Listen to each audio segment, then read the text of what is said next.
Actually আমাৰ সেইটো মানে এটা মানে খুব এটা ইণ্টেল আমি পালোঁ। এইটো 2-3 আগতৰ পৰাই আমি মানে পাই আছিলোঁ। আমাৰ DFOয়ে সেইটো পালে আৰু আমি এলাৰ্ট কৰিলোঁ আমাৰ গোটেই বিশ্বনাথ আৰু আমাৰ ইষ্টাৰ্ণ আছামক ডেট আমি এটা ইণ্টেলিজেঞ্চত সেইটো পালোঁ কি কোন মানুহ চোৰাং চিকাৰীয়ে ভিতৰত সোমাবলৈ চেষ্টা কৰি আছে নদীৰ ফাল দিয়ে। আৰু যোৱাকালি ৰাতি আমাৰ গোটেই টিমছ এইটো এম্বুছত বহিলে।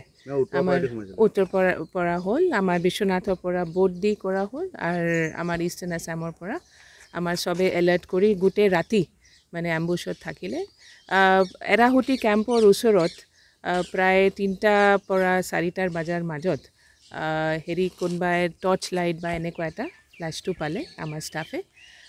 তাৰপিছত এই ষ্টাফ এনেও আমাৰ মানে মানুহ এম্বুছত বহি আছিলে, তো এইটো এনকাউণ্টাৰ হ'ল আৰু গুলাগুলি হ'ল। আমাৰ ষ্টাফেও ৰাউণ্ড ফুটালে আৰু হেৰি হ'ল আৰু ইয়াতে এইটো বোধ কৰোঁ এইটো কেনে আন্ধাৰ আছিলে, সেইটো কাৰণে এতিয়া 3 বা 4জন মানুহৰ মান যেন লাগি আছে আৰু এজন মানুহক আমি মানে হেৰি হ'ল এনকাউণ্টাৰ হ'ল আৰু বাকীখিনি পলোৱা নিচিনা যেন লাগি আছে।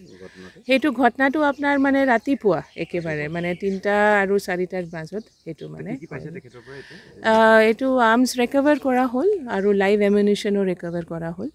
আৰু লাইভ এমিউনিশ্যন বোধ কৰোঁ এতিয়া পুলিচে আমাৰ এইটো জনাব আমাক, কাৰণ পুলিচ অলৰেডি গৈছে, বাট এইটো মানে যিটো আমাৰ .315 ৰাইফল যিটো কয়, যিটো স্পেচিয়েলি আমাৰ গড়ৰ হত্যাৰ কাৰণে যিটো ইউজ হয় আৰু হেৰিটো এইটো আমাৰ 315 হয়। এইটো মানে মই এতিয়া আমাৰ যিটো পুলিচে যিটো আহিলে এতিয়া ইতিমধ্যে আৰু আমাৰ মেজিষ্ট্ৰেট আহিছে, ইনকুৱেষ্ট কৰি আছে আৰু আমি প্ৰায় অলৰেডি এতিয়া টীমটো তাতে মানে চাৰ্চ কৰি আছে কি যদি কি আমাৰ যদি কিবা মানে এক্সট্ৰা কিবা এভিডেঞ্চ পাওঁ, প্লাছ এই যে আমাৰ ড্ৰোন পাৰ্টিটো গৈছে আৰু আমি যিটো এক্সট্ৰা আমাৰ যে মানুহবিলাকে আমাৰ পলাই গ'ল সেইখিনিৰ কাৰণে আমি এতিয়া হেৰি নামটো পোৱা নাই। সেই মানুহজনটো মানে দেখাত মানে অলপ হেৰি লাগি আছে কি বাহিৰৰ পৰা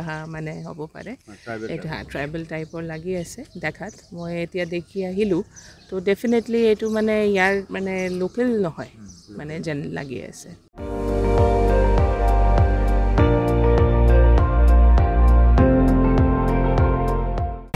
আপুনি চাই আছে ND24, সৰ্বশ্ৰেষ্ঠ নহয় সৰ্বোত্তমৰ দৌৰ।